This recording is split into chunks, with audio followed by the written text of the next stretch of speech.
21. decembra roku 2012 zomrie mnoho ľudí na tomto svete. Ale nie preto, že to predpovedá nejaký film, ale preto, že každý deň zomierajú ľudia. A aj zajtra zomrie veľké množstvo ľudí. Problémom je, že nikto z nás nevie, či sa tých 4 rokov dožijeme, alebo či sa dokonca dožijeme viac, alebo či sa dožije tento svet a koľko rokov. Pravdepodobne sa s touto otázkou nezaoberáme radi, ale film ako napríklad Koniec sveta roku 2012 nás na túto myšlienku upozorňuje.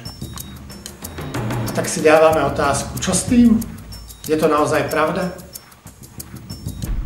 Je veľmi ťažké povedať, kedy bude koniec sveta. A dokonca my nevieme povedať ani, kedy bude ten môj koniec. Ale tá dôležitá otázka je, čo môžem preto urobiť, aby udalosť, ktorá je s tým spojená, sa mi vyhla. Aby napriek tomu, že môže byť koniec sveta, sa to mne nedotklo. Aby som mohol prežiť. Nie ako filmový hrdina, pretože niektorí sa zachránia, ale úplne reálne, pretože sa na tento okamih pripravím. Skúste si položiť otázku, čo by ste chceli, aby bolo na konci vášho života.